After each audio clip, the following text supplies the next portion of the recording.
Você sabe dizer o que um estudante realmente aprendeu? Ele tirou nota 7. Quais são os 30% que ele não aprendeu e por que não aprendeu? Como acompanhar a aprendizagem de cada estudante, turma, série, escola ou de uma rede de escolas? O Wilito acredita na tecnologia e na construção coletiva da aprendizagem para responder a essas perguntas. Os currículos que serão trabalhados durante o ano letivo são criados na plataforma. Nessa etapa, as disciplinas se articulam aos objetivos de formação.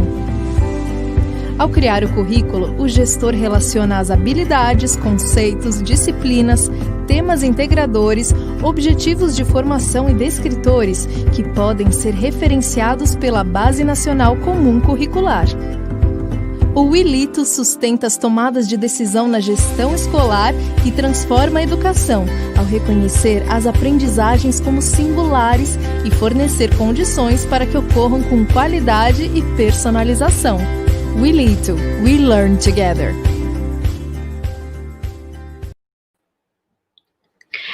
Olá a todos, é uma alegria tê-los por aqui. Estamos começando mais um sprint do Wilito, sprint que significa corrida rápida, ou num processo de desenvolvimento tecnológico que significa uma das etapas desse desenvolvimento que se planeja. E hoje nosso sprint é o 4º, nós já tivemos outros 3 com temas bem relevantes e que estão também no canal do YouTube, então eu aproveito para convidá-los a se inscrever no canal, curtir o vídeo, habilitar o sininho, coisas desse protocolo do mundo virtual, não é mesmo? E hoje nós temos aqui a alegria de tê-los conosco, que é o professor Luciano Sattler. Seja muito bem-vindo, professor Luciano. Vamos falar sobre tecnologia, é isso mesmo, professor? Tecnologia e personalização. Muito obrigado, Lilian. Uma honra estar aqui hoje à noite. A pandemia nos trouxe muitas coisas ruins, mas a convivência com você e com o professor Robson foi uma coisa boa que a pandemia me trouxe. Eu sou grato a Deus por ter conhecido vocês e a gente poder estar aqui junto. Ah, fico feliz. E você, Robson, também aí com um estúdio maravilhoso que está online em todo o tempo, nos ajudando com essa conexão toda. Muito boa noite para todo mundo. Lilian, muito obrigado pelo convite. Olá, professor Luciano. Para mim também é uma honra poder estar dividindo o stage com você, para poder conversar um pouquinho sobre tecnologia, educação, personalização do aprendizado, e estamos aí à disposição de vocês. Vamos bater um papo bem legal para aprender sempre um pouquinho mais. Estamos juntos. É isso mesmo. Até agradeço a menção do Robson, porque o Wilito é We Learn Together. Então, essa é mesmo uma roda de conversa colaborativa. Eu vou passar um tempo aqui fazendo uma problematização a partir do tema que foi proposto sobre tecnologia. Agradeço também a deferência aí dos elogios e da amizade do professor Luciano. E vocês me fizeram um desafio muito grande para estar aqui, que é reduzir aquele currículo gigantesco de experiência que vocês têm, de qualificação, para poder apresentá-los adequadamente. Então, eu vou passar um slide aqui para me apoiar nessa segurança de fazer esse protocolo como vocês merecem. Então, possivelmente, vocês já devem estar vendo minha tela. Nós estamos, então, nesse sprint 4 de tecnologia. O primeiro foi sobre gestão de currículos e aprendizagens. No segundo, falamos sobre avaliação, rubricas e evidências de aprendizagem. No terceiro, mergulhamos nos desafios da gestão da escola. E agora, chegamos a esse ponto de contexto vivo que é a tecnologia e a nossa demanda de personalização de aprendizagem. Então, nós esperamos que nesse encontro saiamos daqui com mais insights acerca do que é possível fazer, tanto em virtude, como mencionou o professor, da pandemia, mas não só em virtude disso, mas também por esse movimento dos dias e dos aportes de tecnologia em todos os processos e todos os âmbitos da nossa vida, né? Vamos falar um pouquinho sobre hibridismo. Curioso, né? Porque outro dia eu estava falando, gente, nós já somos seres híbridos. Uma camiseta de atleta tem tanta tecnologia aportada que porque ao utilizar esse tipo de vestimenta, calçados, relógios, celulares, já somos seres que convivemos com essa tecnologia, e nós vamos ver isso um pouco mais também pela cibernética, que está nessa revolução última. Mas vamos avançando. Avançando em primeiro conhecer os participantes que recebemos aqui hoje. O professor Luciano Sattler é reitor do Centro Universitário Metodista Isabela Hendricks, membro do Comitê de Qualidade da Educação à Distância, do Comitê Básico de Educação à Distância. Ele é doutor em Administração pela USP, mestre em Administração pela Universidade Metodista de São Paulo, tem pós-graduação em Gestão Universitária pela Inter-American Organization of Higher Education, pós-graduado em Gestão Estratégica de Marketing pela UFMG, bacharel em Comunicação Social pela PUC Minas, e isso é só o começo dessa conversa. Depois vocês vão ver a segurança e a qualidade desse diálogo que vamos ter com o professor Luciano Sattler. Também temos conosco o Robson, ele é um expertise aí, um expert em transformação digital e experiência baseada na inovação, algo muito aplicável hoje nos dias da educação. Ele também é gerente de desenvolvimento de negócios da Novari, Media Code, onde promove transformação digital e desenvolve projetos de experiência baseada em inovação para a educação.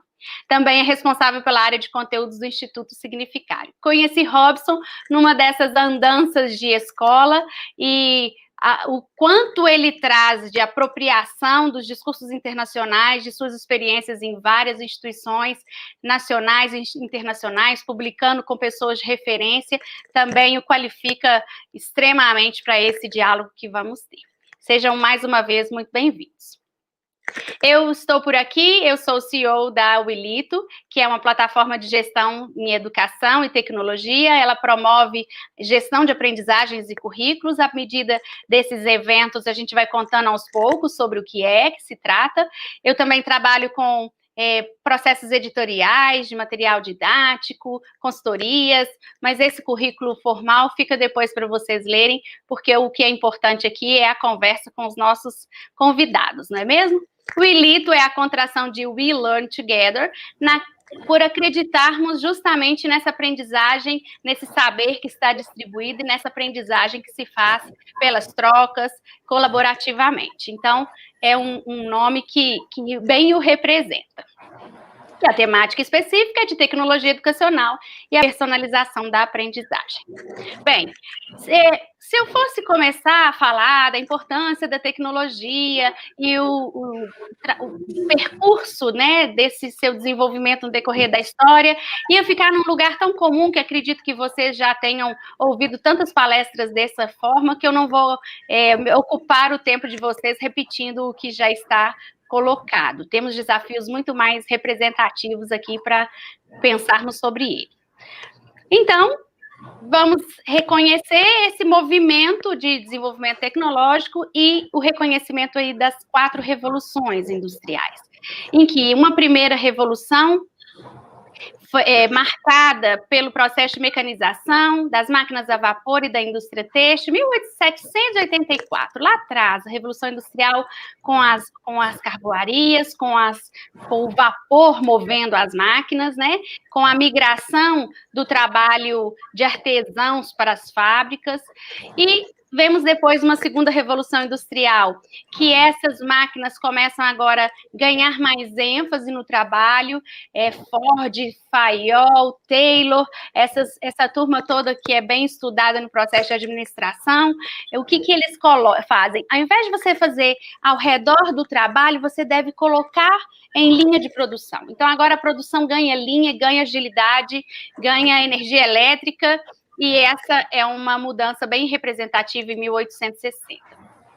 Já agora, meados do século passado, 1969, nós temos a terceira revolução industrial, que é marcada pela automação.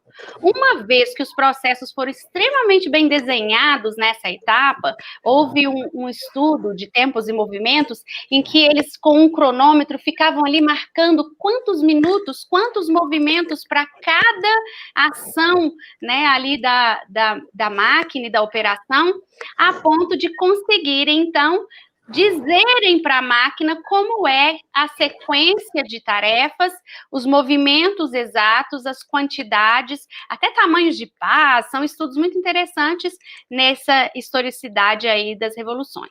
Então, uma vez que houve esse detalhamento da administração científica, nós então conseguimos essa nova etapa no processo industrial da automação. E houve um incômodo muito grande, porque algo que há de muita confusão, até em virtude de estarmos tratando esse tema aqui voltado à educação, é que o que aconteceu foram que as pessoas também vieram nesse processo de produtividade e houve uma confusão entre máquinas e pessoas. Muitas questões sociológicas, psicológicas, que questionavam essa mecanização do trabalho, e essa impessoalidade dos processos. Bem, na quarta revolução industrial, a que estamos vivendo hoje, as máquinas agora ganham conexão com a física, com a biologia, com o corpo humano, com a inteligência, chamada esse movimento de cibernética, internet das coisas, que é essa conectividade entre todas as funções de um carro autômato, uma luz que se acende quando você chega em casa, e o mundo conectado em rede. Então, nós temos esse movimento, mas que vocês também já devem ter conhecido, e eu não sei se precisava ter investido tanto tempo nisso, então vá também para lá esse assunto, mas desse assunto nos importa resgatar só uma coisa.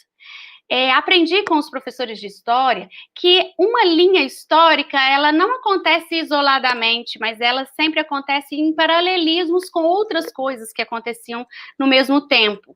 Então, quando estudamos história do Brasil, por exemplo, não é dissociado do que acontecia em outros lugares do mundo, a Europa principalmente, a África, a Ásia. Então, quando estudamos, é possível fazer um paralelo de linhas.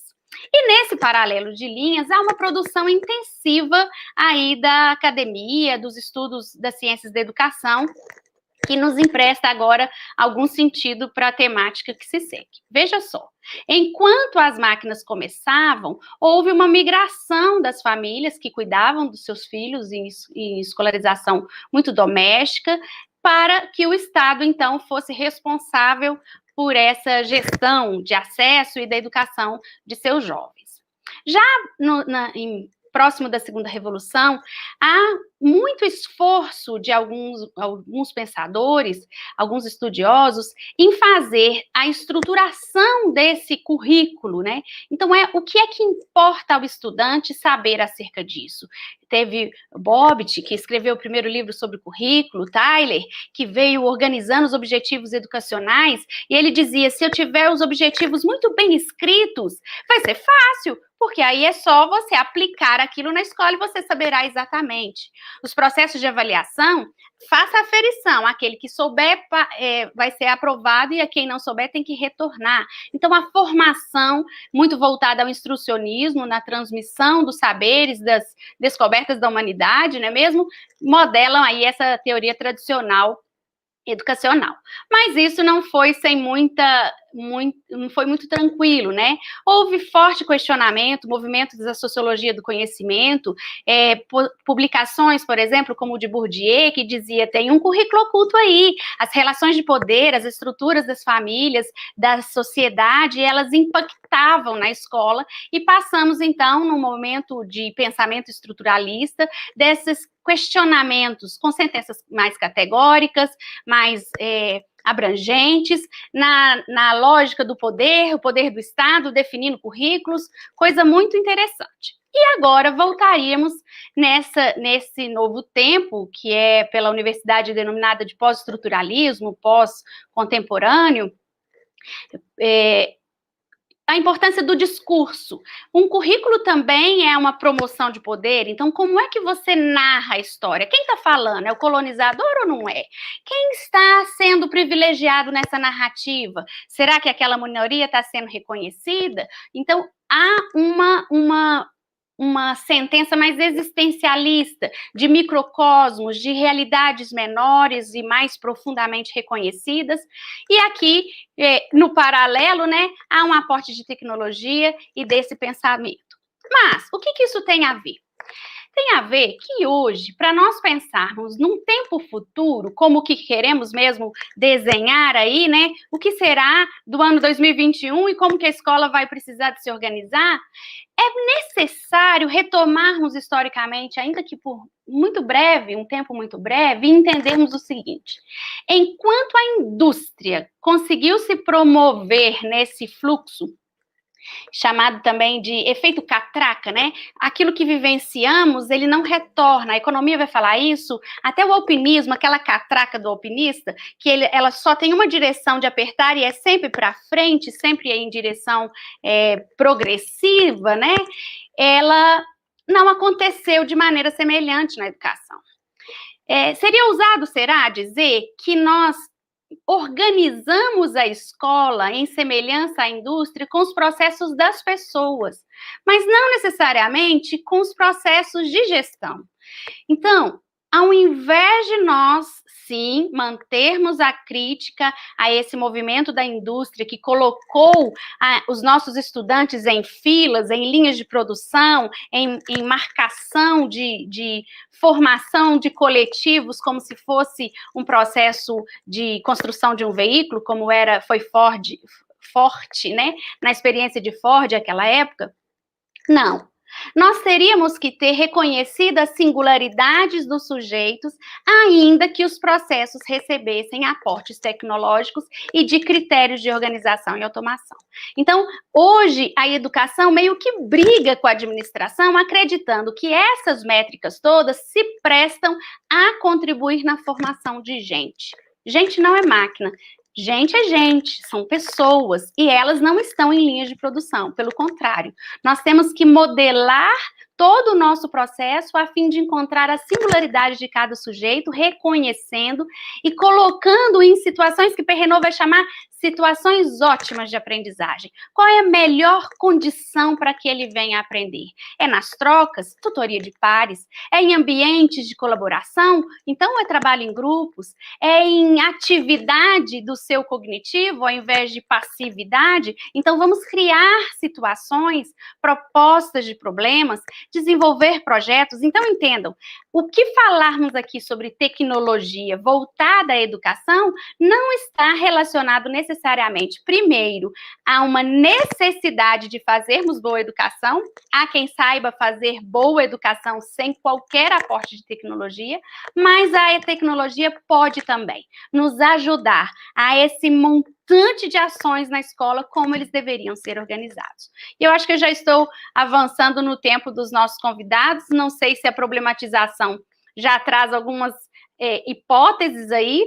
Então, concluindo essa ideia, nós teríamos, há um estudo publicado no Mega Tendências 2030, é um documento publicado pelo governo brasileiro, e ele se baseia num futurista muito, muito reconhecido, que faz prospecção de cenários, de Peter Schwartz, e ele vai dizer o seguinte: há duas diferenças. Temos as incertezas críticas e as surpresas inevitáveis. As incertezas críticas é aquilo assim, isso pode vir a acontecer, mas a gente não sabe muito bem se vai acontecer ou se não vai. É uma potencialidade. Mas as surpresas inevitáveis são aquelas assim, isso certamente vai acontecer. Então, só não sabemos qual é a probabilidade de ocorrência, mas normalmente a gente evidencia o que teria alta probabilidade de que acontecesse. E é essa a proposta. Será que é alta ou baixa a probabilidade de que nós tenhamos mesmo que caminhar para modelos de hibridismo, não de ensino, no sentido do processo de transmissão seca, né, de um conhecimento, mas de envolver a tecnologia nos processos da escola, de gestão, de acompanhamento, de organização das experiências. Protagonismo. Será que o protagonismo é só do estudante ou é de todos? Será que esse perfil de profissional docente que também se busca, o quanto de protagonismo ele tem que ter para sua alta formação, enfim. Eficiência do processo. Ainda ficou faltando um O aqui que eu mesmo estou denunciando que eu esqueci. Então, não temos mais tempo de gastarmos energia, custos, força com processos ineficientes. Cuidarmos das aprendizagens e dos desenvolvimentos que ganharam alto grau de defasagem aí e involução, porque a gente não para o desenvolvimento no mesmo lugar. Quando a gente para de aprender alguma coisa, você normalmente tende a regredir. Então, os nossos estudantes, eles não estão parados no mesmo lugar, eles possivelmente tenham aumentado sua defasagem nesse período de afastamento da escola presencial. E a gestão de currículos. Então, se eu me empresto a ter um currículo nacional, como é que eu vou acompanhar que ele está acontecendo? As tecnologias se organizaram de diversas maneiras. Matrículas, agendas, material didático, financeiro, e eu chamo de super soluções. Gamificação, metodologias, maker, robóticas, bilinguismo, coisas fantásticas, mas são muitas as possibilidades que agora estão disponíveis à escola, esses novos conhecimentos e esse regime remoto, pegando emprestado aí a expertise do professor Luciano, que nos acompanha, sobre o EAD também da andragogia, que é uma proposta para adultos. Mas será que ela se empresta também à pedagogia, que é essa educação da nossa infância, né? Da nossa educação básica? Então, nós temos que revisitar qual seria o alvo do nosso processo de questionamento. O nosso alvo da educação é aprendizagem, é saber quem sabe o que aprender, como avaliar, como gerenciar acerca do currículo. Diferenciar as experiências, o Robson vai poder nos trazer muitos insights sobre isso, sobre essas experiências e inovação no processo. E a personalização. Personalização é como se fosse a cereja do bolo, aquilo que mais teríamos expectativa de ver acontecendo, que é cada sujeito sendo reconhecido no seu nível de desenvolvimento e convidado a aprender mais. E para isso é necessário o desenho do que chamamos fluxos de aprendizagem. Você aprende daqui, daqui, daqui, em termos da matéria, mas cada um aprende a partir de um insight. Então, reconhecer esse movimento. Para isso, temos, então, a plataforma Wilito se organizando nessa estrutura, nessa arquitetura, para possibilitar a entrada da tecnologia a ajudar nos processos, na organização, na eficiência, no acompanhamento do currículo. E é um processo de cenários e de futuro. A expectativa é que nós estejamos juntos para poder pensarmos esse futuro que se modela a cada dia diante de nós. Mais uma vez, alegria recebê-los. We Learn Together, vamos então aprender juntos. Primeiro vamos ouvir o professor Luciano, e há aqui 2 contas do Instagram para quem também puder nos acompanhar. Reafirmando aí, inscreva-se também no YouTube, vamos ter um evento maravilhoso de encerramento no dia 8 de dezembro, e a gente vai se vendo às terças-feiras. Até mais. Professor Luciano, fala para mim se aquilo que está problematizado é por onde realmente teríamos que caminhar. Como pensa sobre isso, por favor? O problema da gente participar de live com gente boa é que eu falo assim, deveria ouvir mais a Lilian e menos eu, que eu já sei o que eu vou falar, né? Mas realmente essa sua abordagem inicial é bastante esclarecedora, está bonita, está didática e, na minha opinião, está perfeitamente acertada. Eu tinha combinado, né, com o professor Robson de eu fazer uma breve introdução na minha visão da questão da personalização, né? E aí, é claro, nós estamos falando de tecnologia e personalização, mas a personalização ela tem mais a ver, a meu ver, com uma concepção, sabe? Qual é a minha concepção de escola? Qual é a minha concepção de estudante? A minha concepção de professor? Qual é a minha concepção do que é educação? Qual é a função da educação? Então, é possível nós personalizarmos as relações de ensino e aprendizagem, mesmo com pouca tecnologia, né? Ou nenhuma tecnologia, às vezes. Mas a tecnologia vem facilitar esse processo de personalização. Peço desculpas que as minhas cachorrinhas de vez em quando querem participar da live, eu já pedi para prender elas lá, viu? São 2 que dão um trabalhinho bom. E aí eu preparei uma apresentação para poder apenas sistematizar um pouco, né, disso que nós estamos conversando, né? Eu coloquei o título de Personalização, Possibilidades da Convergência digital. E aí, alguns princípios que eu estou dizendo que extrapolam um pouco a questão da tecnologia, mas que a tecnologia vem facilitar, né? Falar de personalização nas relações de ensino e aprendizagem tem como pressuposto que eu tenho uma concepção do estudante de uma concepção de autonomia. E eu vou trabalhar com ele ou com ela o seu desenvolvimento, mas partindo do pressuposto que eu devo incentivar inicialmente, primeiramente, sempre, a sua autonomia. E aí, é claro, lembrando os nossos grandes teóricos da educação, a primeira pergunta é o que ele já sabe, né? Nós partirmos daquilo que ele já sabe. E a partir daí nós construirmos de forma personalizada, porque cada um sabe de um jeito, existem estilos de aprendizagem e existem coisas que as pessoas aprendem dependendo do seu lar, da sua casa, da escola que já frequentou, do mundo que vive.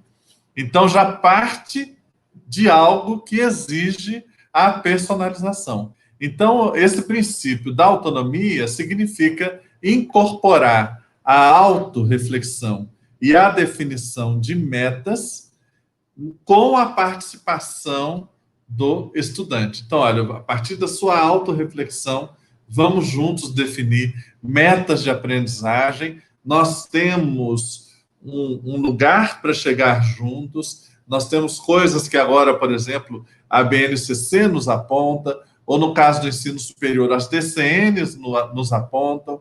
A demanda da sociedade é essa, mas vamos juntos pensar sobre isso e ver como que você quer estabelecer as metas junto comigo para nós chegarmos a esse ponto dentro do tempo esperado. Outro princípio, você já mencionou, que é a questão da organização curricular flexível e intencional. Eu trabalho com educação superior há muitos anos e uma das grandes novidades que eu aprendi na época com uma pessoa genial, que é o professor Carbonari, é trabalhar com os alunos uma organização curricular flexível. Intencional porque nós sabemos aonde precisamos chegar. Isso é partilhado entre nós, escola, instituição e os alunos. Mas eu faço isso de uma maneira mais flexível, não engessada, e isso, é claro, pede plataformas como a Uilito e outros sistemas que permitam fazer isso de forma articulada com objetivos de aprendizagem, competências e habilidades que são muito bem desenhadas a partir, seja da DCN, da BNCC e mesmo do que o mercado está apontando para nós, o mundo do trabalho. Então, a organização curricular flexível e intencional. Como fazer isso?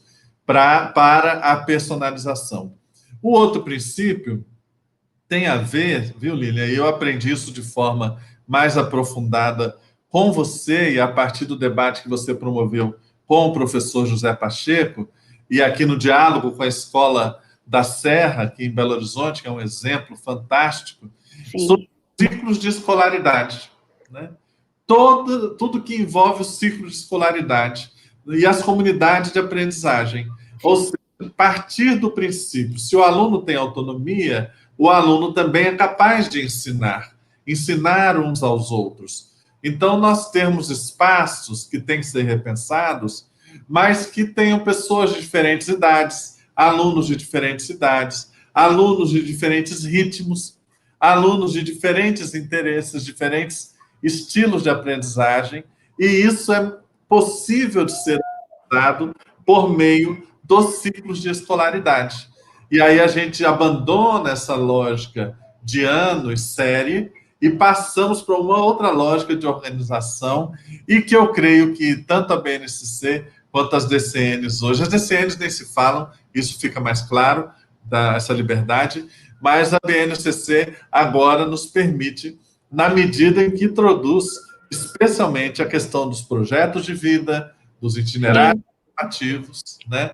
Então, a gente poder trabalhar isso de uma maneira a ter uma personalização aí também com uma participação ativa dos alunos e alunas nesse processo.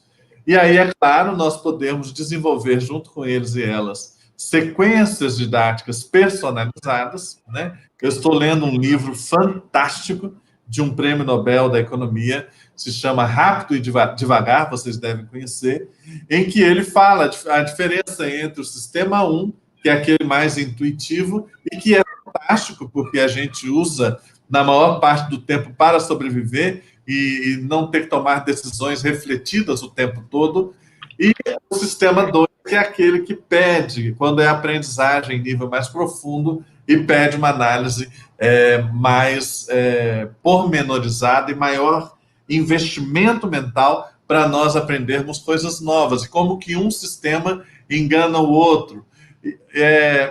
Como que a gente tem que ficar atento a isso? E que a tecnologia, de certa forma, infelizmente, está promovendo cada vez menos o sistema 2 e cada vez mais o sistema 1, o que é até perigoso, porque nós temos uma multidão de gente hoje que lê as coisas no WhatsApp, apenas o título, e acha que já aprendeu tudo sobre aquele assunto e acaba sendo influenciado por fake news, deep fake news e até manipulação no campo político e de outros problemas que nós temos aí de polarização da sociedade. Então, a sequência didática personalizada que a tecnologia nos permite dentro de um currículo flexível, eu também, a partir dos estilos de aprendizagem diferenciados, estabelecer com os alunos uma sequência didática até com objetos de aprendizagem escolhidos dentro daquilo que nós disponibilizamos, ou mesmo de recursos educacionais abertos, que possam ser mais adequados para aquele aluno ou aluna dentro do seu estilo de aprendizagem, do seu ritmo e até do contexto que ele vive. O mobiliário flexível. A semana passada, eu participei de uma reunião muito importante de um grupo grande educacional aqui no Brasil, e eu estava lembrando a importância de repensar a nossa arquitetura, tanto de infraestrutura, parede mesmo, teto, luz, ventilação, quanto do mobiliário, né? Por que mobiliário flexível? À medida em que nós, aí eu trago alguns exemplos, temos diferentes tipos de mesas, puff, sofá, armário, cadeiras, o que for que nós colocarmos dentro da sala de aula, e mesmo a sala de aula é um conceito a ser repensado, né? O sala de aula, dentro desse espaço de aprendizagem, essa flexibilidade no mobiliário, ela tem um impacto psicológico muito grande, porque indica para o estudante que nós realmente estamos dispostos a trabalhar de forma personalizada. Cada um prefere. Uns vão sentar no chão, outros na almofada, outros não vão sentar, outros querem sentar lá fora. Não sei como é que vai ser. Desde que tenha alguma organização e esteja a fim de estudar, esse espaço pode ter diferentes mobiliários e diferentes concepções de espaço para permitir essa personalização.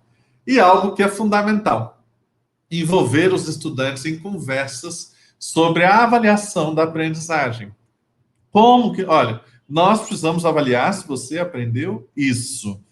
Como que nós vamos avaliar? Quando nós vamos avaliar? De que maneira nós vamos avaliar? Vamos ter um diálogo, estabelecer juntos caminhos para isso, e ao final nós vamos saber.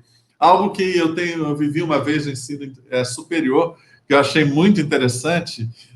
Nós tínhamos uma aluna de direito que não ia bem no texto escrito. E nós sabíamos que ela era uma boa aluna. Mas pelo contexto que ela veio, pela história de vida dela, ela não tinha um texto que revelava todo o que ela já sabia sobre o mundo do campo do direito. E ela pediu uma vez e nós começamos a realizar provas, apenas prova oral com ela, na frente da turma. O resultado foi que ela começou a ser uma monitora junto com o professor para ministrar a aula, porque o pessoal percebeu que o conhecimento dela era muito grande. E a última notícia que eu tive é que ela já era dona do escritório de advocacia, muito bem sucedida, e ela contratou as pessoas para escrever para ela, porque ela já sabia tudo, só que ela tinha dificuldade na escrita, né? Olha como é que o mundo é, né? Então, vamos trabalhar também sobre a avaliação, porque a avaliação diz tudo. A forma como nós determinarmos a avaliação de aprendizagem pode matar um projeto de personalização ou vivificar um projeto de personalização. E aí eu queria deixar aqui, né, recomendado, eu vou mandar a apresentação para você, Lilian, e para a equipe em PDF. Tem um livro que a Sociedade Brasileira de Computação publicou, ganhou o prêmio Jabuti em 2012, se chama Sistemas Colaborativos, e lá no capítulo 9, o professor Castro e a professora Menezes escreveram um capítulo chamado Aprendizagem Colaborativa com Suporte Computacional, com uma série de princípios que eles trazem para que a gente possa aprofundar, já que nós estamos falando no contexto de usar a tecnologia para colaborar com esse processo de personalização que é urgente na escola, com ou sem tecnologia. Mas falando de tecnologia, aconselho esse livro. Para quem quiser, é só clicar nessa imagem que eu coloquei aqui à esquerda, esse pessoal com uma aurazinha na cabeça, e você vai para o link, está disponível, aberto e gratuito. É um livro muito completo, e o capítulo 9 fala de aprendizagem colaborativa com suporte computacional. Eu deixo aí os meus contatos, vou mandar essa apresentação para vocês, como eu disse, com o meu LinkedIn e o ResearchGate, onde eu tenho salvado algumas coisas lá para as pessoas poderem se aprofundar aí depois. Espero não ter extrapolado muito tempo. Não, foi perfeito, professor. Agradeço aí as contribuições.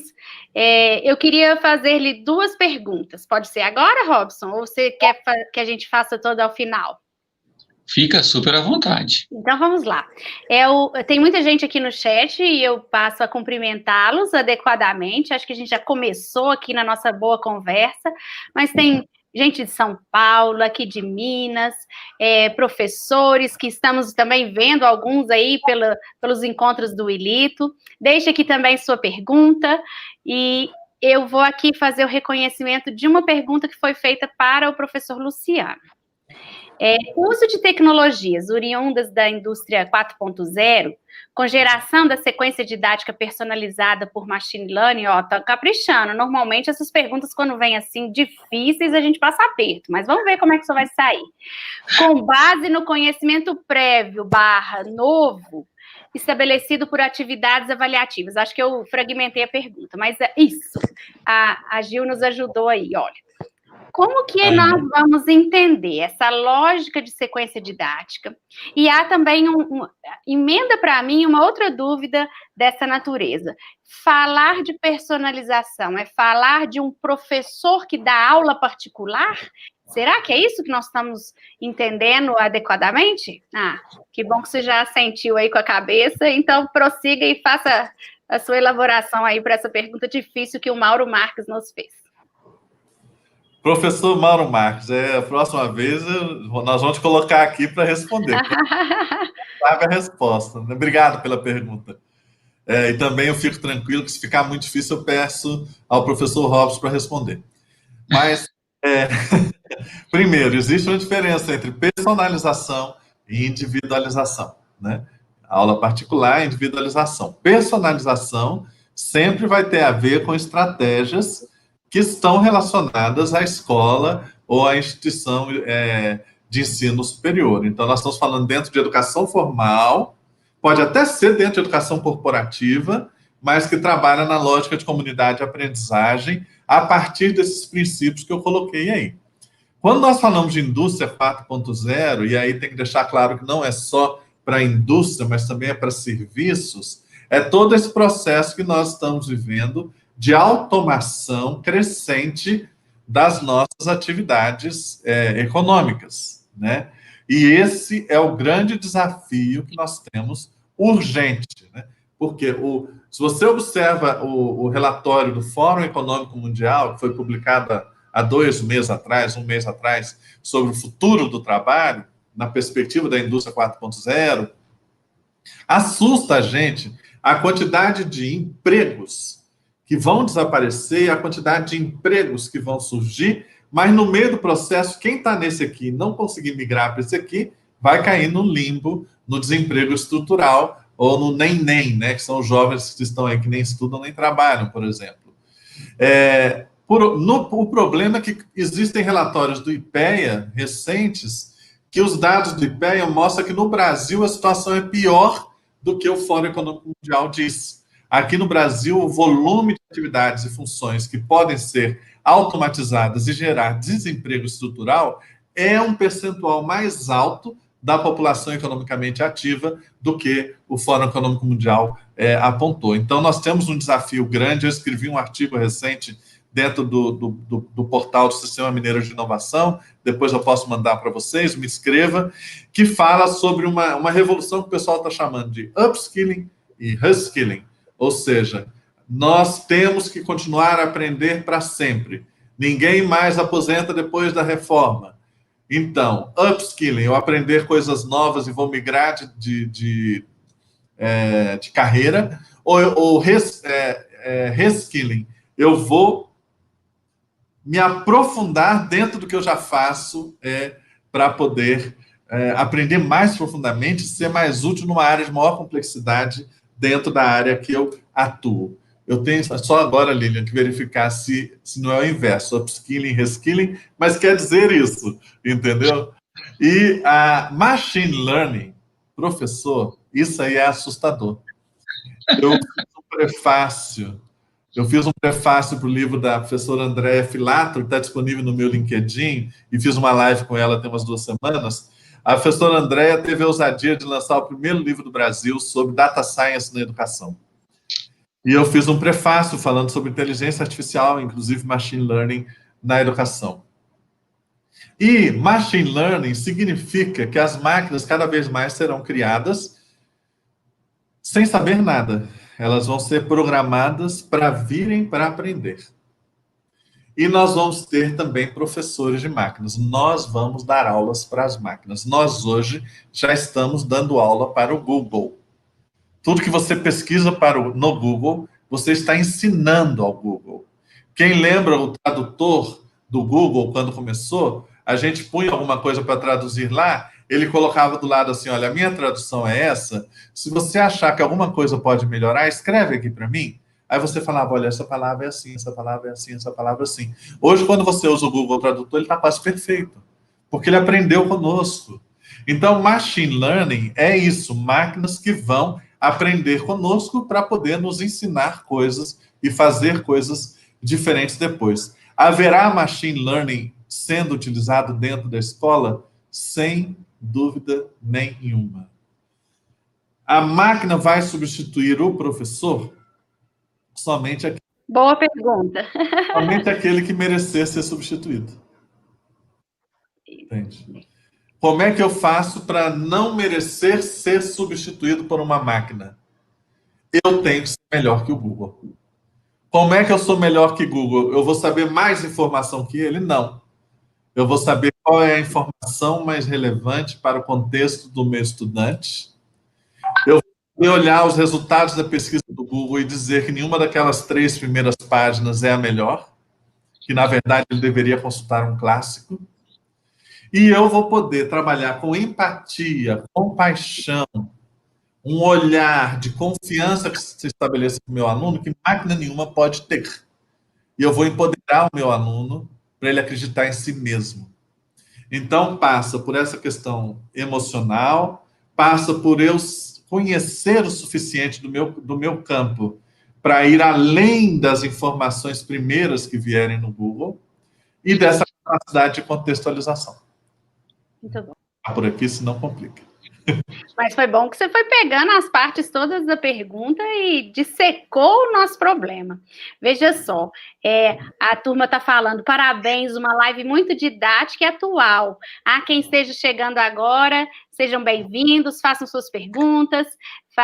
Haverá a lista aqui para os certificados, e nós estamos debatendo tudo isso. Professor Luciano, fique conosco até o final, que eu gostaria de reconhecer contigo a temática repositórios digitais, principalmente os abertos, que eu sei que é uma temática que você também está publicando sobre isso, não é? Isso. Vamos agora, então, reconhecer aí a aprendizagem que faremos com o Robson, colaborativamente, né, Robson? Vamos sim.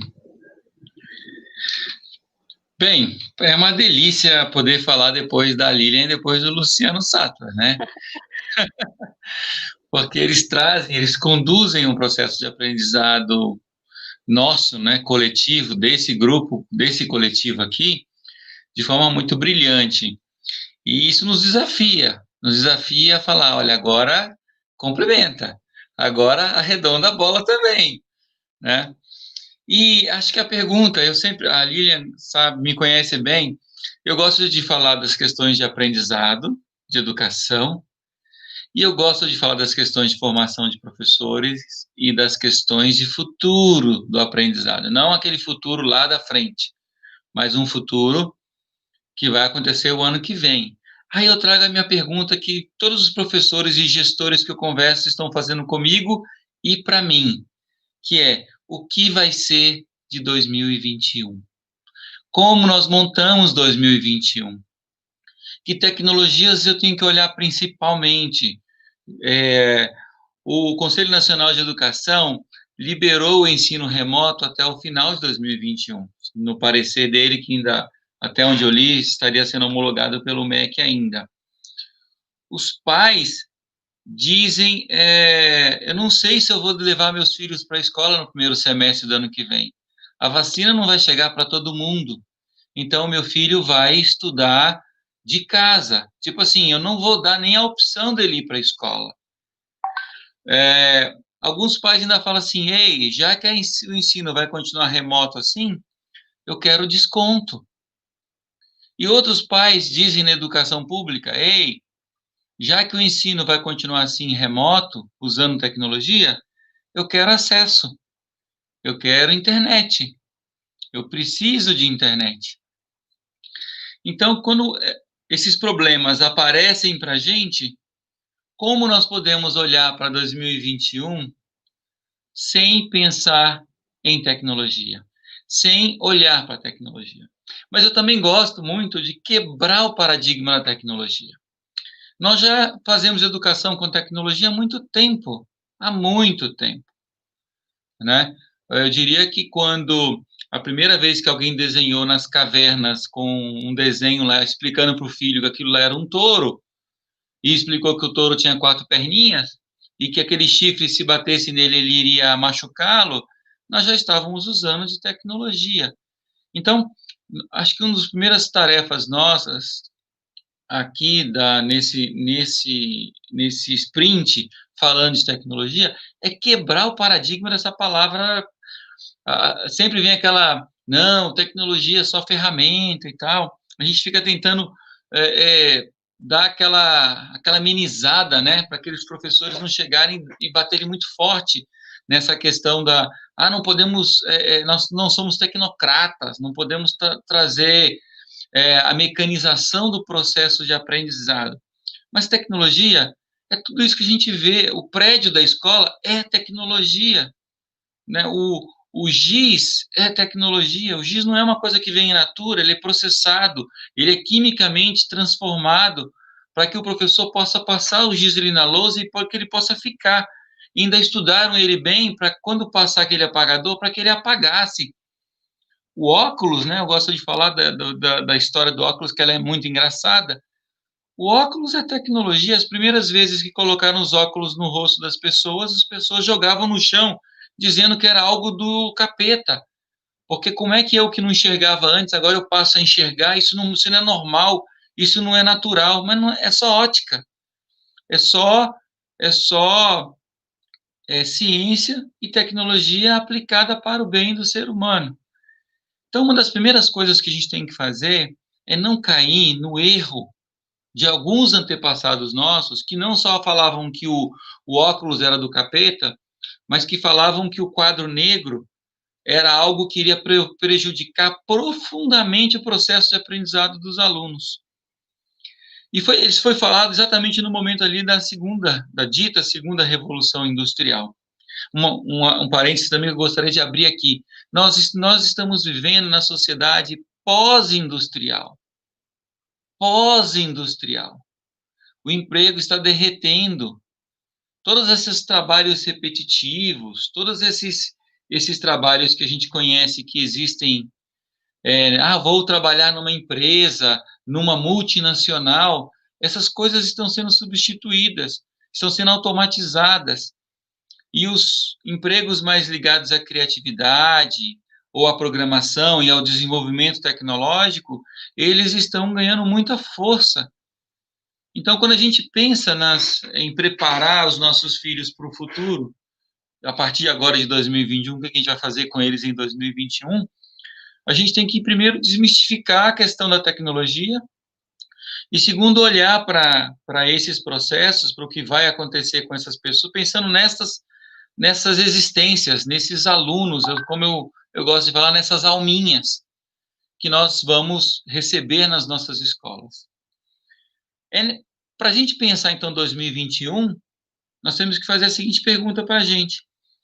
Como é que nós vamos desenhar a experiência do aprendizado? Que o pai chega na escola, pública ou privada, e fala, o que vai acontecer em 2021? Eu estou falando não só das escolas públicas ou das escolas privadas de baixa gama, vamos dizer assim. Eu estou falando de escolas de altíssimo nível, de 4, 5, 12 mil reais de mensalidade. A pergunta dos pais é, vocês vão continuar com aquele processo de instrucionismo, do professor falando? Eu não quero mais o meu filho em escola integral, porque ele vai passar 6, 8 horas na frente do computador, ouvindo o professor com instrucionismo, fazendo uma coisinha aqui, outra ali, meio que para dar uma dinâmica um pouquinho diferente no processo de aprendizagem do meu filho. Eu não vou deixar, eu não quero que isso aconteça. Tá bom, vai fazer isso? Então eu quero só meio período, eu não quero mais período integral. Eu não quero meu filho em período integral sendo massacrado pela escola dessa forma. E o processo de avaliação, né? Eu achei legal que o Luciano falou, vamos envolver o aluno para avaliar o processo de aprendizagem, processo de avaliação. Perfeito. Como que a gente pode avaliar o real aprendizado desse aluno? Onde é que mecanismos novos que existem? Eu sempre digo que no digital, e o que eu prefiro chamar até de digital do que de tecnologia, porque tecnologia fica esse cara é um tecnocrata. No digital, existem inúmeras outras possibilidades de se fazer a avaliação do aprendizado. Nas dinâmicas de grupos coletivos, você tem como monitorar, inclusive, quem é que faz o quê dentro de um trabalho escrito. Em processos de avaliação, você tem como misturar perguntas e questões à vontade. Existe muita coisa de avaliação. Mas a pergunta persiste.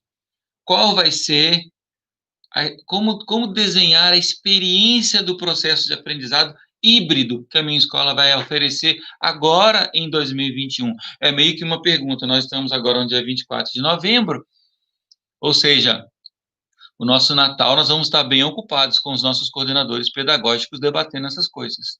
Algumas escolas também falam assim, nós já decidimos tudo já conversamos, eu estou pesquisando isso desde o começo do ano. E aí eu sempre pergunto, tá bom, então como é que vai ser? Você desenhou essa experiência? Você consegue explicar isso para o pai? Você consegue convencer a ele ficar no período integral com você, com o seu filho lá? Existe uma nova dinâmica usando realmente as tecnologias disponíveis e o aprendizado dos próprios professores com o processo? Muitos dizem que não. Muitos que falam, a gente já pesquisou, mas não está ainda definido. Ou seja, a indefinição é uma coisa que nos assola muito. O que a gente vai aprender, então, nesse período agora? Ou seja, como professores vão aprender? Como ajudar alunos e famílias dentro deste processo para que eles tomem as decisões deles. E no caso, independente da escola é pública, se ela é privada, para que aquela família decida que o seu filho fique naquela escola, fique com a gente na nossa escola. E, em alguns casos, até para que a escola ganhe outros alunos das outras escolas que estão indecisas, que estão mais perdidas e que não sabem nem por onde começar. E daqui eu volto para minha pergunta de novo. Como será 2021? Como descrever como será 2021? E aí eu tenho 3 dicas, 3 recomendações. Independente se você é professor, se você é gestor, se você é dono de escola, se você é um gestor público de uma secretaria, você tem que fazer essas 3 coisas indelevelmente, assim, inequivocamente. Primeira, desenhe experiências. Descreva pelos olhos do aluno e, de preferência, chame alunos, como o Luciano falou em relação ao processo de avaliação, e eu expando isso para tudo. Não tome decisões sem conversar com seus alunos. Chame-os para o processo decisório, pelo menos para eles darem alguma opinião para influenciar as decisões de vocês. Eu acho que é muito temerário fazer uma reunião qualquer sem a presença de estudantes, porque eles estão percebendo o que está afligindo eles. E por mais que a gente tenha estudado muito, todos nós, é muito difícil de definir alguma coisa que seja perfeita, agora baseado nos autores, né, da pedagogia, da andragogia, do que quer que seja, porque tudo que esse pessoal escreveu não preveu, não houve previsão ou previsibilidade disso que nós estamos vivendo agora. Então, é até legal que eu chego com algumas escolas, clientes minhas, e ela fala assim, mas quem já implementou isso? Eu vou seguir a quem que já está fazendo isso? Eu falo, tem algumas escolas que enfrentaram Covid-19 lá em 2018, 2017. Aí, como assim? Eu falo assim, não existe quem fez isso ou quem deixou de fazer, nós temos que debater isso. Inclusive, estamos num grupo, quem quiser entrar para o grupo pode mandar um e-mail para a professora Lilian ou para a gente mesmo, depois eu coloco aqui no chat o meu e-mail, que estamos debatendo que formas, que modelos pode se oferecer para os pais, o que as escolas estão fazendo. Primeiro, então, desenhe experiências, escreva, chame os alunos para desenhar essas experiências. Segundo, forme seus professores. Forme seus professores. Ampla, profundamente, de forma síncrona e assíncrona. Leve uma forma estruturada, um conteúdo estruturado para o seu professor, para ele enfrentar esse desafio. De novo, o professor é o elo mais fraco da cadeia, é o que leva, é o para-raio, ele leva a bronca de todos os lados, do gestor, do aluno, da família, e ele está tentando, ele está fazendo tudo que ele pode. Forme melhor seus professores, é o segundo item. E o terceiro, abra-se para novas possibilidades.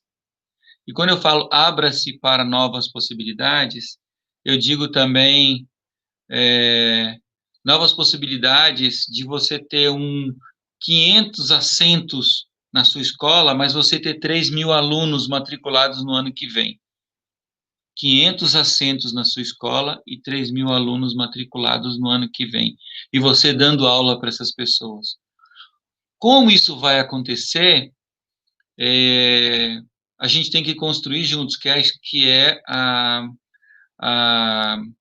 esse desenho da experiência, porque não é só da experiência do aluno, é a experiência também do professor. Essa é a parte boa. Qual é a parte difícil dessa história?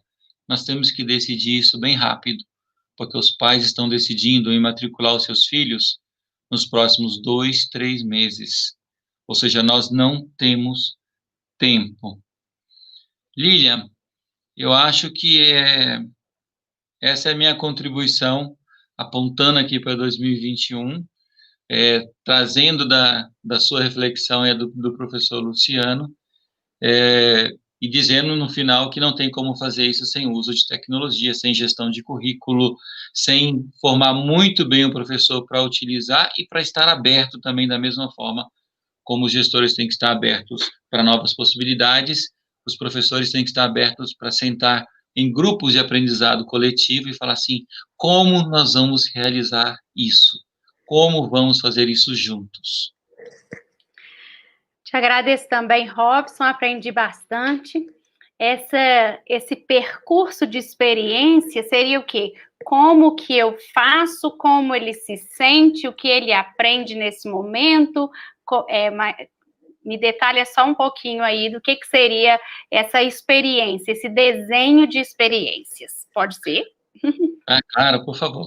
O design de experiências, a gente descreve quais são os principais blocos de experiência que esse aluno vai ter.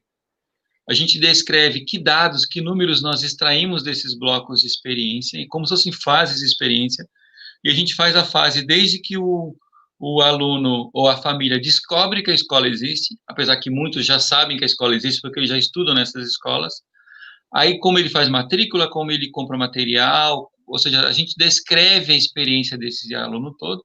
Entra muito o que eu chamo de escola de autonomia, também o Luciano explanou de forma muito legal, ou seja, não tem como você pensar em personalização sem você pensar em autonomia. E não tem como se pensar em ser humano hoje sem pensar em autonomia, simples assim, tá? Ou seja, não adianta a gente falar assim, mas eu vou dar autonomia para o meu aluno, como assim? Ele ainda não está preparado, eu preciso... Olha, ser humano hoje, ele está buscando muito autonomia, nós buscávamos quando éramos jovens, os nossos filhos estão buscando, e nós temos que aprender a soltar um pouquinho mais, e ajudar essas pessoas nos caminhos dela. Aí tem, nessas fases todas que você vai desenhando, então entra essa questão de escola de autonomia, entra a questão de escola de empreendedorismo, porque existe a precarização do trabalho, e o emprego está derretendo, e nós estamos sendo jogados no mundo do empreendedorismo a fórceps, porque na hora que você é demitido, você fala assim, deixa eu procurar um emprego agora, independente da sua idade. Ou você é um cara que programa, é um grande programador, alguém de muita tecnologia, você vai encontrar um emprego fácil assim. Todos os outros estão efetivamente indo buscar outros empregos e não conseguindo. E ele fala, pronto, agora eu tenho que pegar o meu FGTS, eu tenho que pegar os meus recursos e eu tenho que empreender agora. Tipo assim, acabou, eu não tenho tanto emprego para mim mais. Então, nesse design da experiência tem escola de empreendedorismo também, tem a questão da projetização, tem a parte de escola estúdio, sempre falo da escola estúdio, os alunos, eles têm que ser criadores de conteúdo, eles não podem ser só consumidores de conteúdo. A era Rede Globo acabou, os nossos filhos não sabem nem direito o que é Rede Globo, nós ficávamos vidrados no Pica-Pau, assistindo Ginny é um Gênio, acabou, não existe mais isso, entendeu? O que existe é Netflix, o que existe são essas outras coisas. Então, nós temos que criar escolas estúdio, escolas de mídia, para que esses alunos sejam criadores de conteúdo. E a gente avalia, como você falou, assim, a questão funcional, a questão emocional e a questão mental desses alunos fase a fase, para a gente ter certeza que a gente montou a experiência adequada. Muito bom. Vi também a sua valorização aos processos participativos.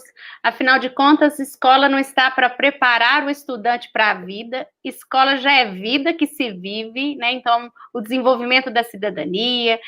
Se nós pensarmos que a criança, né, a brincadeira da criança simula até o mundo do trabalho, então, o que dirá aí a escola da experiência com o próprio empreendedorismo de engajamento? Há uma distinção entre ver esse estudante como experiência de cliente e ver esse estudante como um sujeito em formação?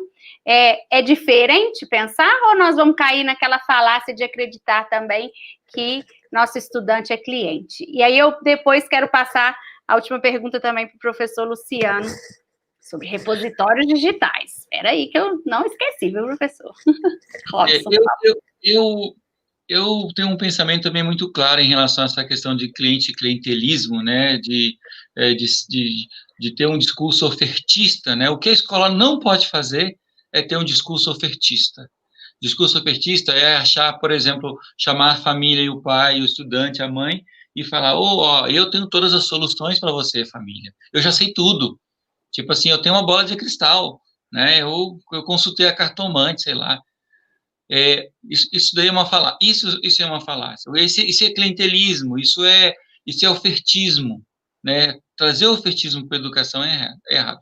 Agora, a visão do clientelismo como alguém que eu sirvo, tá? Porque nós todos estamos aqui para servir. Quem não acha que não está aqui para servir, ainda não entendeu a lógica da coisa. Nós, professores, estamos aqui para servir, para ajudar, né? Para estender a mão, né? E nessa lógica, que o Luciano também falou muito bem, por isso que eu adorei falar por último, é a questão do lifelong learning, ou seja, o aprendizado para toda a vida. As pessoas vão ter que continuar aprendendo e muito, abertas, mentes abertas que continuam aprendendo sobre novas possibilidades e novas tecnologias. Para isso, a escola pode ser um espaço para pessoas de 40, 50, 60, 70 anos. Por isso que eu falei 500 lugares, 3.000 matriculados. É por isso que eu falei isso. Ou seja, a escola é um lugar ideal para isso. Uma escola é um lugar ideal para múltiplos laboratórios, para ser um espaço social da família e não somente daqueles adolescentes que estão indo até o 3º ano ou o ensino superior. Nós podemos ter a escola como um espaço de lifelong learners até o fim. Muito obrigada, professor. Passando por aqui, o Claudinei dizendo, rica contribuição do professor Robson. We learn together, repetindo aí a frase que afirma que aprendemos uns com os outros. O link também da solicitação de certificado está correndo aí no chat, para quem puder e tiver interesse. E temos uma pergunta e mais comentários. Vamos aos comentários primeiro. A Giovana disse, estabelecer regras dentro do processo ensino-aprendizagem em conjunto com os alunos é perfeito. Muito obrigada, Giovana. Houve também gratidão pela resposta do Mauro, que o professor Luciano fez. Silvia faz uma pergunta, e aí eu queria fechar a participação aqui do professor Luciano com esta e a que a gente já tem aí à mesa. Vamos começar pela da Silvia, por favor. Os algoritmos poderão ser utilizados para nos manter alienados, mostrando-nos só parte da realidade? Olha que denúncia importante nessa pergunta da Silvia. O que é essa proposta tecnológica de machine learning, de inteligência artificial, de computador quântico e por aí vai? O que vai ser do sujeito? É só essa experiência repetitiva, professor? Olha, Lilian, professora Silvia, muito obrigado. Pergunta ótima. Eu acho, Robson, que nós vamos ter que promover uma sessão conjunta, todos nós assistirmos juntos e debatermos o dilema das redes, né, que está na Netflix, né? Professora Silvia, assista o dilema das redes que está na Netflix. Os algoritmos, os algoritmos das redes sociais, eles foram criados para isso. Eles foram criados para entender quais são as suas preferências em assuntos, práticas, comportamentos, com quem você se relaciona, revela muito sobre você, né? Diga-me com quem andas e direi quem és, né? Por isso tem que tomar muito cuidado com quem que a gente anda. E ele junta isso tudo e automatiza que você passa a receber informações cada vez mais dentro dessa bolha, desse universo que ele já mapeou do seu pensamento, do seu comportamento, das suas atitudes. E o resultado é que, no final das contas, você só conversa e só recebe informação de gente que concorda com você e que não gera mais debate. E tem um problema também, eu estou muito impressionado, viu, Lilian, com esse livro aí do Rápido Devagar, aconselho muito. É que ele fala que dentro da questão do nosso pensamento, naquilo que a gente tem familiaridade, nós temos mais facilidade em aceitar como verdadeiro. Aquilo que não é familiar vai exigir maior reflexão, a gente tem mais dificuldade em aceitar que é verdadeiro. Então, se você junta isso, que é pesquisa profunda da área de psicologia, familiaridade, a gente achar que é verdadeiro. E o que está acontecendo com as bolhas que os algoritmos nos impõem, essa questão da radicalização, do corte, né, da polarização que nós estamos vivendo na sociedade, em todas as áreas políticas, de comportamento, em todas as áreas, ela tende a aumentar. E na educação isso traz um risco absurdo, porque hoje nós já vivemos em bolhas. Quem estuda em um colégio, como o Robson disse, na zona sul de São Paulo, pagando 12 mil reais, vive num mundo absolutamente diferente de quem estuda numa escola pública, talvez na periferia de São Paulo.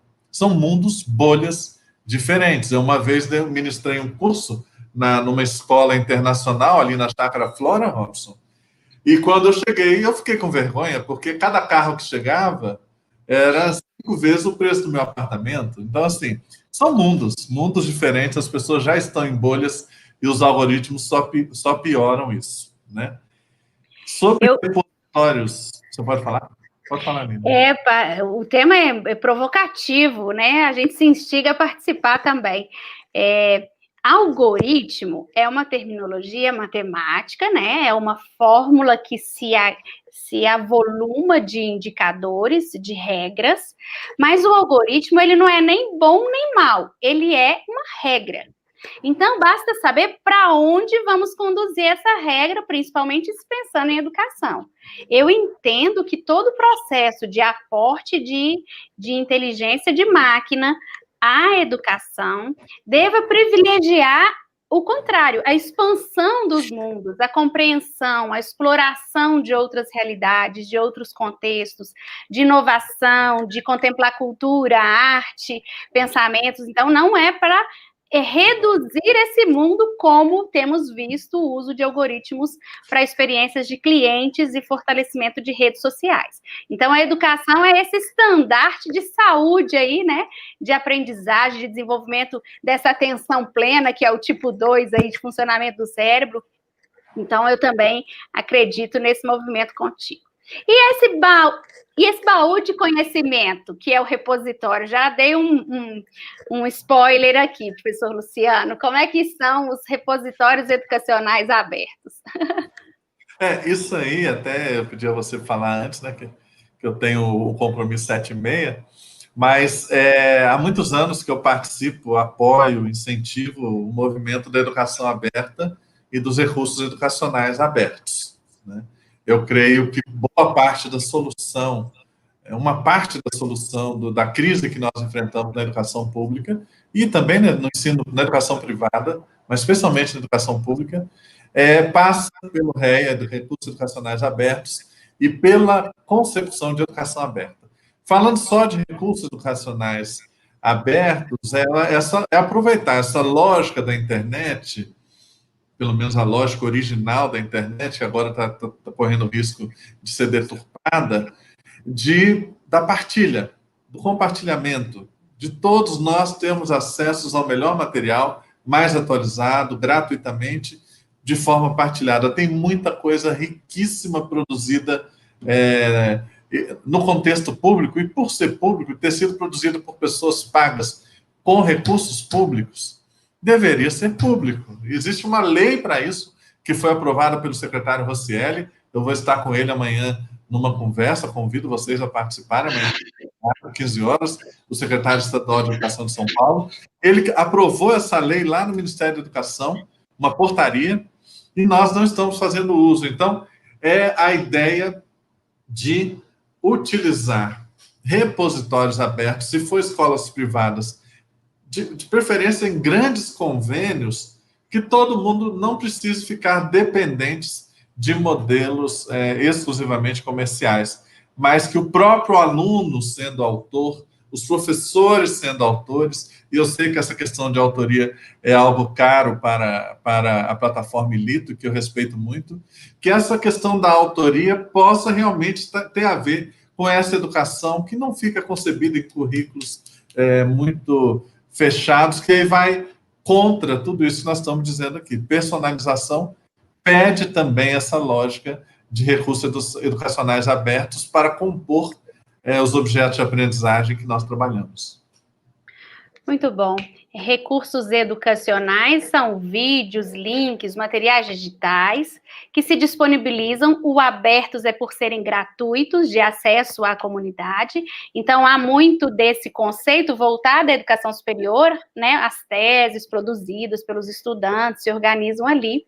Mas há também materiais espalhados em várias editoras que disponibilizam conteúdos abertos, secretarias de educação que organizam também recursos. E agora, com esse boom da tecnologia e os professores produzindo tantos conteúdos, será mesmo que a gente vai ficar refém dos critérios de PageRank, né, de ranqueamento da Google para nos fornecer conteúdos relevantes?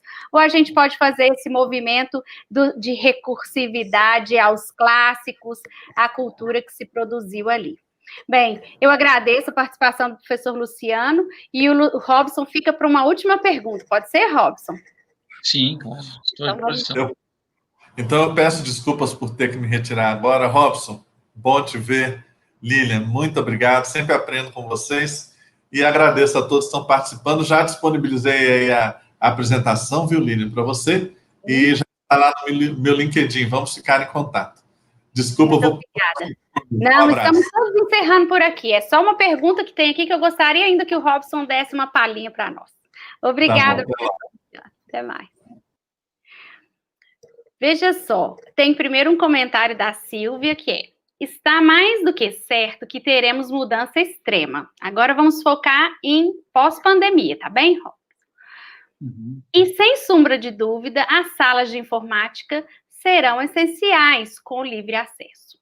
A ajuda dos professores para trabalho de campo e pesquisa técnica. A pergunta é a seguinte: será então, Robson, que a escola está preparada com seus recursos tecnológicos de laboratórios? Ou o quanto que deve ser revitalizada a importância desse aprender para fora dos muros da escola? Será que tecnologia é mesmo a solução para tudo? Ou nós vamos nos utilizar de mais esse recurso para desenhar o que está por vir? A gente tem que pensar as diversas realidades que existem, né, no nosso Brasil. Se a gente pensar escolas que estão em regiões mais remotas, a sala de informática é um espaço muito importante para aquela comunidade, né? O Wi-Fi da escola, eu lembro uma vez que eu estava com um prefeito do Nordeste, na Califórnia, visitando várias experiências tecnológicas de educação, com o secretário de educação também, e ele falava que os alunos iam com celulares velhos da mãe, da tia, com tela quebrada, e se sentavam na calçada da escola para pegar o Wi-Fi da escola para eles poderem usar a internet, né? Então, o acesso ao ciberespaço, às múltiplas possibilidades que existem de aprendizado, as múltiplas ferramentas por parte de professores e de alunos, é uma coisa que tem que ser trabalhada de forma muito séria na escola, e de forma ampla. Por exemplo, eu sou um ativista do uso de smartphones dentro do processo de aprendizado, de forma estruturada, de forma organizada, mas também de forma aberta, de forma instrumental pela escola. Porque quando o aluno sai, ele vai fazer um trabalho, ele já está usando muito o smartphone dele para o aprendizado. Então, se a escola soube usar dessa ferramenta de forma adequada e soube orientar esse aluno para que ele pudesse usar essa ferramenta, ele começa dentro da escola e continua na vida. Ou seja, ele aprendeu na escola a usar esse instrumento. O laboratório de informática é muito importante para algumas outras realidades, né, inclusive em tribos indígenas, que existem acesso numa sala de informática através de satélite, mas é necessário nós providenciarmos, nós estruturarmos a formação do professor para o uso desses equipamentos todos e dessas múltiplas possibilidades, e é necessário que nós aprendamos a abrir a possibilidade de uso de múltiplas tecnologias. Um dos segredos, é a autoria. Um dos segredos é a autoria. Porque quando você fala para um aluno assim, eu quero que você grave você mesmo um documentário seu explicando a equação do segundo grau. ou então microbiologia, a parte de célula, por exemplo. Esse aluno, para ele poder explicar para uma tela, para um celular velho com a tela quebrada, para ele poder fazer essa explicação, ele vai ter que estudar. Ele vai ter que saber o que falar. Então, a autoria é um grande segredo. E o último ponto importante, o vídeo. Mais de 80% do fluxo de internet do mundo é vídeo. É vídeo. Então, já isso crescendo. Então, nós temos que trabalhar o vídeo dentro da escola. Todos temos que produzir vídeos, professores, gestores. Hoje eu já mando e-mails de vídeo, e não e-mails escritos, para as pessoas entenderem como é que opera determinada coisa que ele jogou como dúvida. Nós não podemos ter vergonha da câmera, né? Antigamente falava assim, não, é que eu não sou muito, eu não lido muito bem com câmeras. Acabou isso agora. Olha uma câmera aqui na nossa frente. E nós temos que lidar com isso. Então, formar as nossas gerações para lidar com o vídeo e para lidar, queria puxar para também o algoritmo, né? Você falou muito bem. O algoritmo não é bom ou ruim. O problema não são os algoritmos. O algoritmo é só uma repetição de um pensamento, de um trabalho humano, né? O que você coloca ali para repetir, só que ele faz isso milhões de vezes muito rápido, né? O que você coloca ali para emular o pensamento humano e o trabalho que é a questão, né? A ética desse trabalho aqui é que é a questão. O algoritmo é como se fosse uma faca. Você usa ele para cortar carne para você, ou legumes para você poder comer, ou você usa ela para alguma coisa ruim. E não podemos sacrificar a faca, falar, não vamos mais ter facas na nossa cozinha porque a faca é muito ruim. Não, a faca é boa. Ruim é quem está segurando a faca, se fizer alguma coisa errada. Né? Essa tecnologia do bem, como você usou, é a nossa esperança, certamente, dos dias vindouros.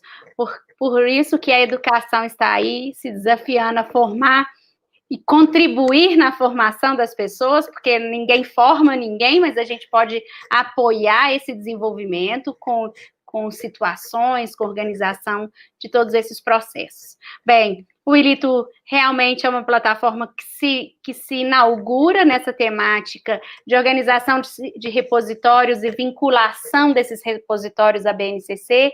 Então, se você cadastrar alguma coisa no repositório do Wilito, é capaz de você conectar ao que do currículo aquilo trabalha, e criar bibliotecas articuladas com a gestão de currículo, provas que já respondem também personalizadamente sobre cada um dos objetos do conhecimento. Então, é um início de conversa que a gente tem dizendo isso. É possível desenvolver tecnologia boa, me apropriando aí do termo do Robson. Só não gostei, Robson, que você deu exemplo de programação de televisão que denuncia a nossa geração. Aí tem que... É isso. Lilian é um gênio, Lilian. Pois é, ela é linda. Eu agradeço a participação de todo mundo que ficou aqui conosco, que participou no chat, que vai assistir depois, que pausa, que acelera para assistir numa velocidade de acordo com a disponibilidade dos dias. Mas esse foi um encontro com dois feras aí da tecnologia, pessoas que eu admiro como pessoas e como profissionais que são, que se dedicam à educação para promover esse movimento saudável aí e colaborativo. Os desafios são grandes, os dias são controversos, mas tem como a gente ir avançando dia após dia para esse futuro que é incerto, mas dá pistas, né? Eu agradeço mais uma vez. Se inscreva no canal, como que é, Robson? Aciona o sininho, tem todo um protocolo aí de rede social, mas é só mesmo para ter você por perto, para você ir acompanhando os bons debates que a gente gosta de promover com gente que sabe da matéria. Mais uma vez, boa noite, e eu agradeço a cada um. Obrigada, Robson, mais uma vez. Obrigado, boa noite a todos, foi um prazer estar aqui com vocês, uma honra. Até mais.